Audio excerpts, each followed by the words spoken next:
Hello. कल मैंने आपको कृष्ण भक्ति शाखा में प्रकरण प्रकरण पाँच सगुण धारा में कृष्ण भक्ति शाखा पढ़ाया था, जिनमें से पहले नंबर आता है श्री वल्लभाचार्य जी का। श्री वल्लभाचार्य के बारे में हमने पूरा पढ़ ली थी, तो मैं थोड़ी सी बता देती हूँ उसका दोबारा से। ये पहले कहा चुका ये विक्रमी 15वीं में हुए थे, लेकिन जन्म आचार्य जी के अनुसार ये 1535 में वैशाख कृष्ण 11 को, और यह देखिए 11 को और लोकोवास संवत 1887 आषाढ़ शुक्ल 3 को हुए थे। ठीक है,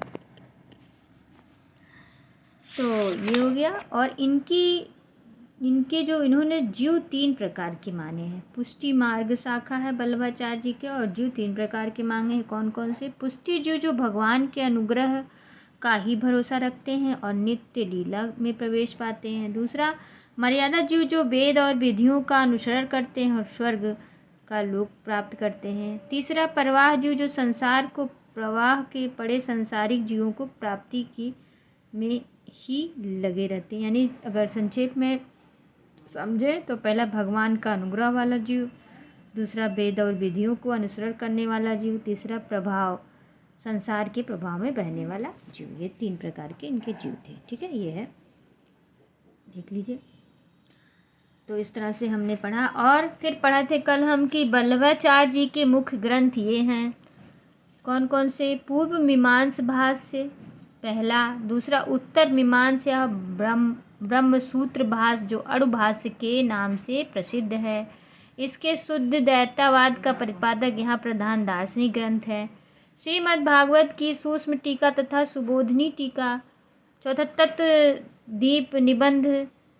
पांचवा, 16 छोटे छोटे प्रकरण ग्रंथ जिनमें पूर्व मीमांसा भाष्य का बहुत थोड़ा सा अंश मिलता है। अणुभाष्य आचार्य जी पूरी न कर सके थे, अतः 1.5 अध्याय उनके पुत्र गोसाई विट्ठल नाथ ने लिखकर ग्रंथ को पूरा किया था। ठीक है, तो एक पुष्टि प्रभाव मर्यादा नाम की प्रसिद्ध पुस्तक मूलचंद तुलसीदास तेलीवान ने संपादित किया था। तो ये हो गए मुख्य पॉइंट कल के में से। अब हम आपको पढ़ाएंगे। अगला है कृष्ण धारा में प्रकरण 5 में सूरदास जी आते हैं। कौन से आते हैं? सूरदास। ये देखिए, सूरदास जी का वृत्त 84 बैसड़ों की वार्ता में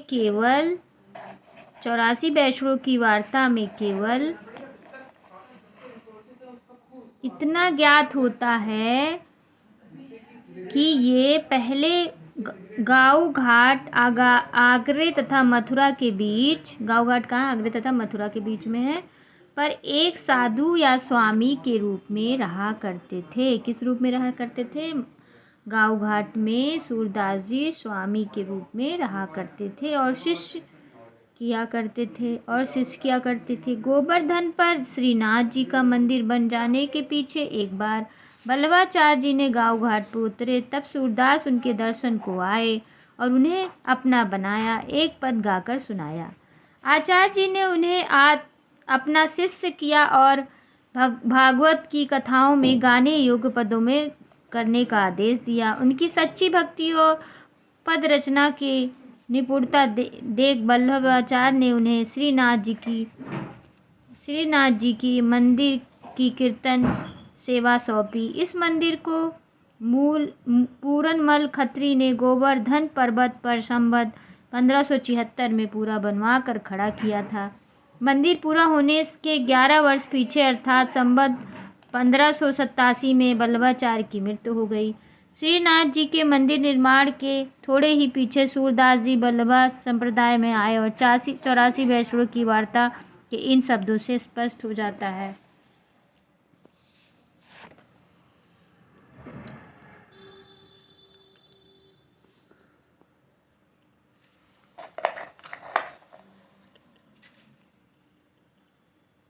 औरव पद गाए तब श्री महाप्रभु जी अपने मन में विचारे, जो श्रीनाथ जी के यहाँ और तो सब सेवा को मर्दन भयो, पर कीर्तन को मर्दन नाही कियो, ताते अब सूरदास को दीजिए।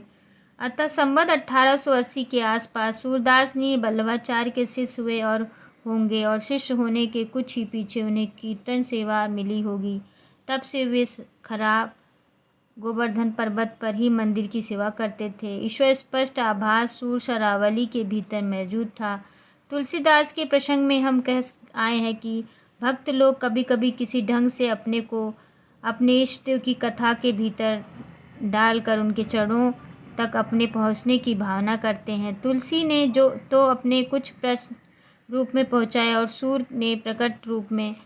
कृष्ण जन्म के उपरांत नंद के घर बराबर आनंद उत्सव हो रहे थे। उसी बीच एक दाढ़ी आकर कहता है, नंद जू मेरे मन आनंद भयो, नंद जू मेरे आनंद भयो, हो गोवर्धन ते आयो, तुमरे पुत्र भयो, मैं सुन के आती आतुर उठ धायो, नंद जू मेरे मन आनंद भयो।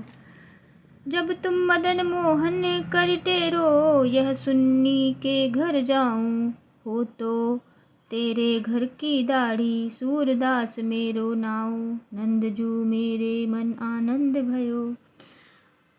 बल्लभाचार्य आचार्य जी के पुत्र गोसाई विठलदास के सामने गोवर्धन की तलहटी के परसौली ग्राम में सूरदास की मृत्यु हुई। इसका पता भी उक्त वार्ता से लगता है। गोसाई विठलदास की मृत्यु संवत 1642 ईस्वी में हुई। इसके कितने पहले सूरदास का परलोकवास हुआ, यह निश्चित रूप से नहीं कहा जा सकता।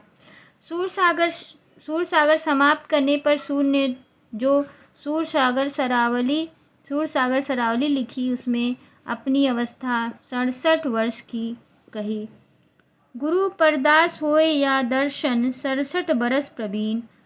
तात्पर्य यह है कि 67 वर्ष के पहले वे सूरसागर समाप्त कर चुके थे। सूरसागर समाप्त होने के थोड़े ही पीछे उन्होंने सूर शरावली लिखी होगी। एक और ग्रंथ सूरदास का साहित्य लहरी है, जिसमें अलंकारों नायिका भेदों के उदाहरण प्रस्तुत करने वाले कूट पद हैं।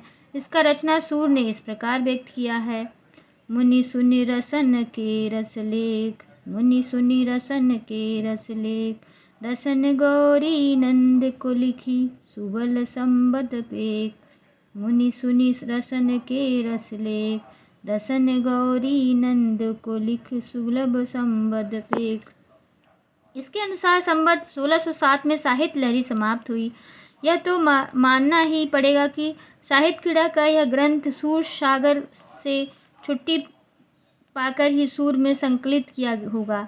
उसके 2 वर्ष पहले यदि सूर शरावली की रचना हुई तो कह सकते हैं कि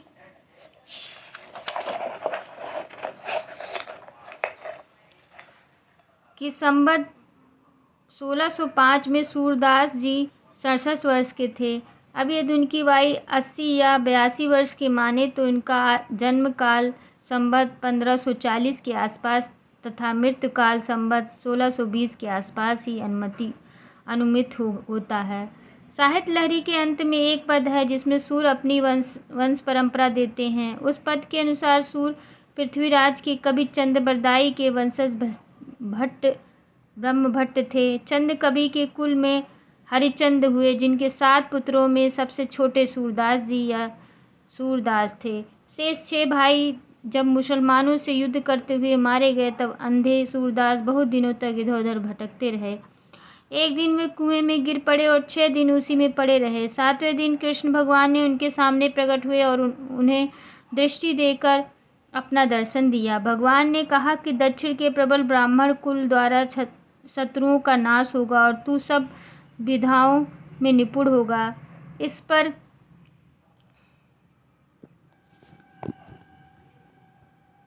पर सूरदास ने वर मांगा कि जिन आँखों से मैंने आपका दर्शन किया, उनसे अब और कुछ ना देखूं और सदा आपका भजन करूं।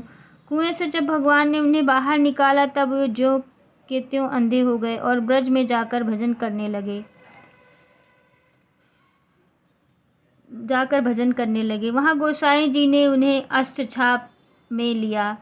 हमारा अनुमान है कि साहित्य लहरी में यह पद पीछे किसी भाट के द्वारा जोड़ा गया है। यह पंक्ति ही प्रबल दक्षिण नृपकुल ते शत्रुर्हवे हे नाश। इसे सूर के बहुत पीछे प्रबल दक्षिण विप्रकुल ते शत्रु हवे है नाश। इसे सूर के बहुत पीछे की रचना बता रही है। प्रबल दक्षिणी विकुल से साफ पेशाओं की ओर संकेत है। इसे खींचकर अध्यात्मक पक्ष की ओर मोड़ने का प्रयत्न व्यर्थ है। सारांश यह है कि हमें सूरदास का जो थोड़ा सा वृत्त 84 वैष्णव की वार्ता में मिलता है उसी पर संतोष करना पड़ता है। यह वार्ता भी यद्यप वल्लभाचार्य जी के पौत्र गोकुलनाथ जी की कही जाती है पर उनकी लिखी नहीं जान पड़ती। इसमें कई जगह गोकुलनाथ जी के श्रीमुख से कही हुई बातों का बड़े आदर और सम्मान के शब्दों में उल्लेख है और वल्लभाचार्य जी के शिष्य न होने के कारण मीराबाई को बहुत बुरा भला कहा गया है और गालियां तक दी गई हैं। फिर से पढ़ते हैं।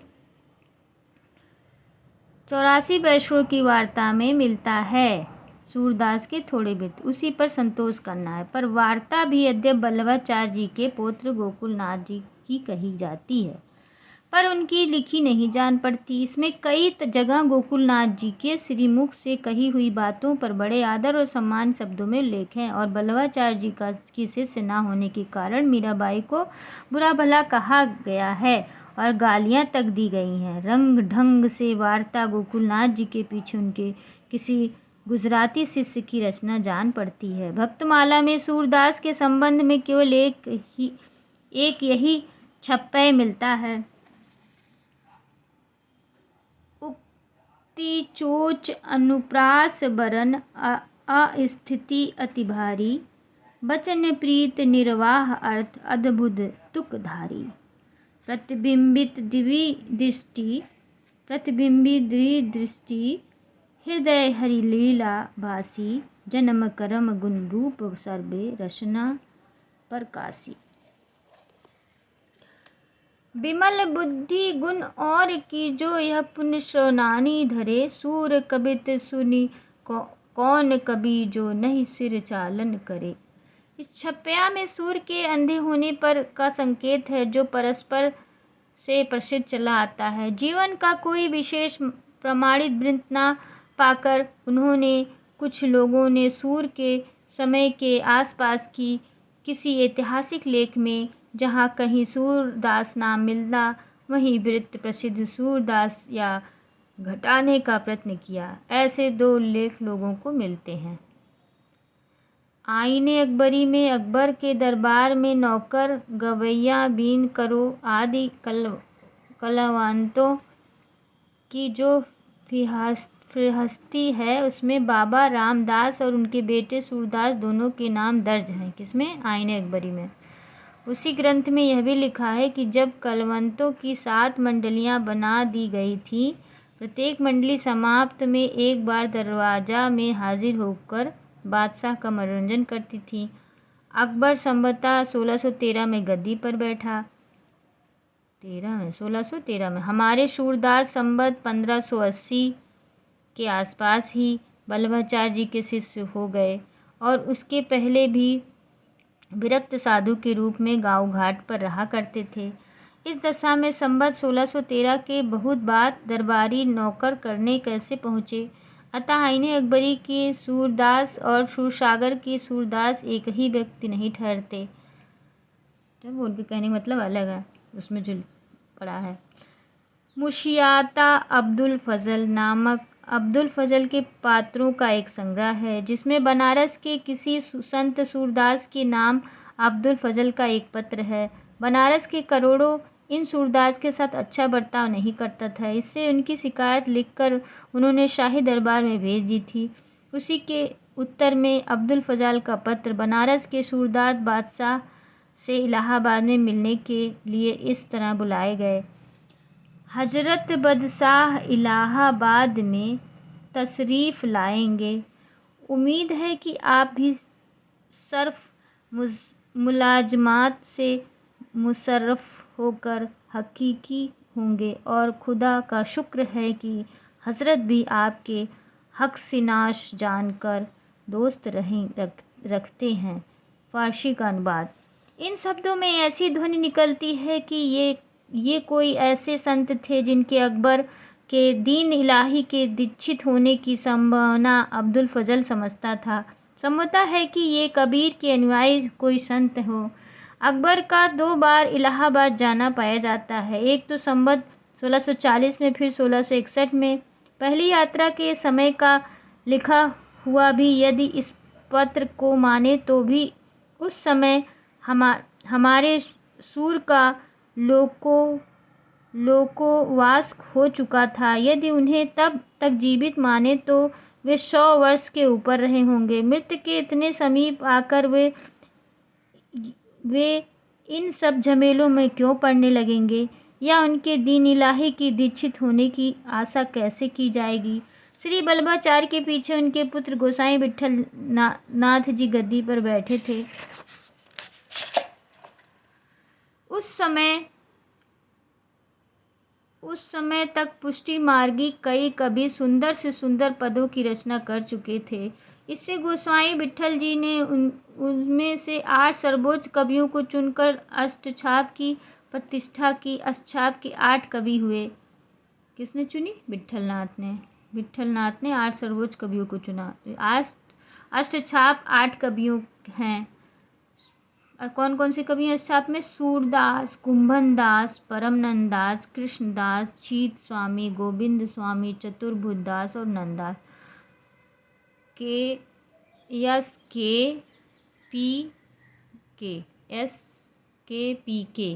एस से सूरदास, यस के से कुंभनदास, पी से परमानंद, के से कृष्णदास।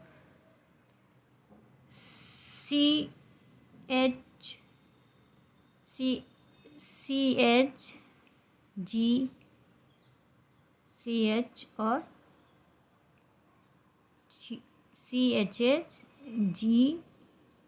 CH और N, यानी CH से चीत स्वामी, G से गोविंद स्वामी और CH से चीत स्वामी, G से गोविंद स्वामी और CH से चतुर्भुज स्वामी और नंद दास N से।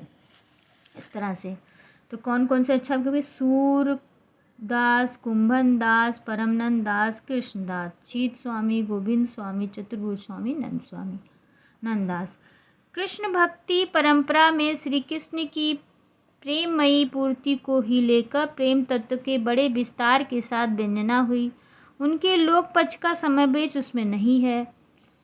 इस कृष्ण भक्तों के कृष्ण प्रेमवंत कवियों से घिरी हुई गोकुल के श्री कृष्ण हैं। बड़े बड़े भूपालों के बीच लोक व्यवस्था की रक्षा करते हुए द्वारका के श्री कृष्ण नहीं हैं।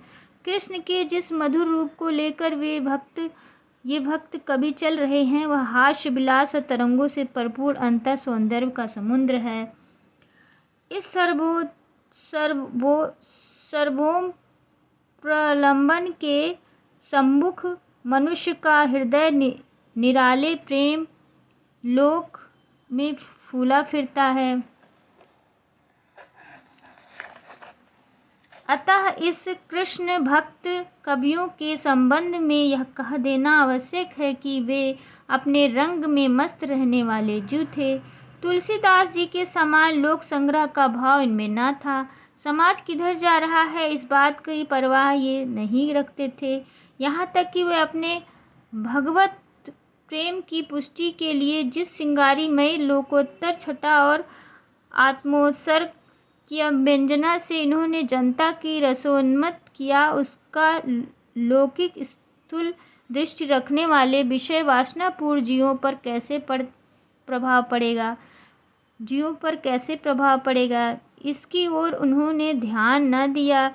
जिस राधा और कृष्ण के प्रेम को इन भक्तों ने अपनी गूढ़ चरम भक्ति का व्यंजक बनाया, उसको लेकर आगे के कवियों ने श्रृंगार की उन्मादकरणी उक्तियों से हिंदी काव्य को भर दिया।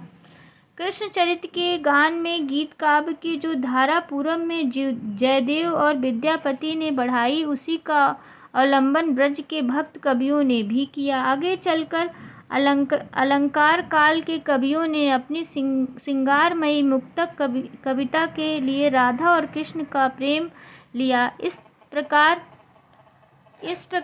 कृष्ण संबंधित कविता का स्फुरण मुक्तक के क्षेत्र में ही हुआ, प्रबंध क्षेत्र में नहीं। बहुत पीछे संवत 1809 में ब्रजवासी दास ने रामचरितमानस के ढंग पर दोहे चौपाई के प्रबंध काव्य के रूप में कृष्ण चरित्र का वर्णन किया। किसने किया? ब्रजवासी दास। पर ग्रंथ बहुत साधारण कोटि का हुआ और उनका वैसा प्रसार न हो सका। कारण स्पष्ट है कि कृष्ण भक्त कवियों ने श्री कृष्ण भगवान के चरित्र का जितना अंश लिया वह एक अच्छे प्रबंधक काव्य के लिए पर्याप्त न था, जिसमें मानव जीवन की वह अनेक रूपता न थी जो एक प्रबंध काव्य के लिए आवश्यक है। कृष्ण भक्त कवियों की परंपरा अपने इष्ट देव की केवल बाल लीला और यौवन लीला लेकर ही अग्रसर हुई, जो गीत और भौतिक के लिए ही उपयुक्त थी। मुक्तक के क्षेत्र में कृष्ण भक्त कवियों तथा अलंकारित कवियों ने श्रृंखला और वात्सल रसों के पराकाष्ठा में पहुंचा दिया, इसमें कोई संदेह नहीं। पहले कहा गया है कि श्री वल्लभाचार्य जी की आज्ञा से सूरदास जी ने श्रीमद् भागवत की कथा को पदों को गाया। इसमें सूरसागर में वास्तव में भागवत के 10वें स्कंद की कथा संक्षेप इतिवृत्ति के रूप में थोड़े से पदों में कह दी गई। सूरसागर में कृष्ण जन्म से लेकर श्री कृष्ण के मथुरा जाने तक की कथा अत्यंत विस्तार से फुटकर पदों में गाई गई। भिन्न भिन्न लीलाओं की प्रशंसा को लेकर इस सच्चे रसमग्न कवि के अत्यंत मधुर और मनोहर पदों की झड़ी सी बांध दी है। इन पदों के संबंध में सबसे पहली बात ध्यान देने की यह है कि चलती हुई ब्रजभाषा में सबसे पहली साहित्य रचना होने पर भी ये इतने सुडौल और परिमार्जित हैं। यह रचना इतनी प्रगल्भ और काव्यपूर्ण है कि आगे होने वाले कवियों की श्रृंगारी और वात्सल की उक्तियां सूर की झूठी सी जान पड़ती हैं। अतः सूरसागर किसी चली आती हुई गीत काव्य परंपरा का, चाहे वह मौखिक ही रही हो, पूर्ण विकास का प्रतीक होता है। गीतों की परंपरा तो सभ्य असभ्य सब जातियों में अत्यंत प्राचीन काल से चली आ रही है। सभ्य जातियों ने लिखित साहित्य के भीतर भी इनका समावेश किया है। लिखित रूप में आकर उनका रूप पंडितों के काव्य परंपरा की रूढ़ियों के अनुसार बहुत कुछ बदल जाता है। इसमें जीवन को कैसे कैसे युग सामान्य जनता का मर्म स्पर्श करते आए हैं और भाषा की किन किन पद्धतियों पर वे अपने गहरे प्रभाव को वंजना करते आए हैं, इसका ठीक पता हमें बहुत काल में चले आते हैं। मौखिक गीतों ही लग सकती है। किसी देश की काव्यधारा के मूल प्राकृतिक स्वरूप का परिचय हमें चिरकाल से चले आते हुए इन्हीं गीतों से मिल सकता है। घर घर प्रचलित स्त्रियों के घरेलू गीतों के श्रृंगार और करुणा दोनों का बहुत स्वाभाविक विकास हम पाएंगे। इसी प्रकार अल्लाह, कड़खा आदि पुरुषों के गीतों में वीरता की व्यंजना की सरल स्वाभाविक पद्धति मिलेगी।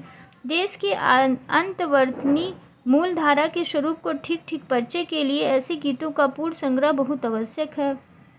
पर इस संग्रह कार्य में उन्हीं का हाथ लगाना ठीक है जिन्हें भारतीय संस्कृति में मानविक स्वरूप को परखा हो, जिसमें पूरी ऐतिहासिक दृष्टि हो। स्त्रियों के बीच चले आते हुए बहुत पुराने गीतों को देखने का पता लगेगा कि इसमें स्वर्गीय के ही प्रेम और सरल गंभीरता व्यंजना है। परकीय प्रेम के जो गीत के कृष्ण और गोपियों की प्रेमलीला को ही लेकर चले हैं, इसमें उनका भक्ति या धर्म का भी कुल रंग चढ़ रहता है। इस प्रकार की मौखिक गीत देश के प्राय सब भागों में गाए जाते थे। मौखिक कवि विद्यापति संवत 1460 की पदावली में हमें इनका साहित्य रूप मिलता है। जैसे कि हम पहले कह आए हैं कि सूर की श्रृंगारिक पदों की रचना बहुत कुछ विद्यापति की पद्धति पर हुई है।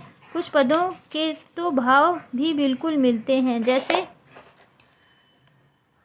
अनुखन माधव माधव, सुमिरित सुंदरी भेली मधाई, ओ निज भाव सुभाव बिसर अपने गुण लुभदाई।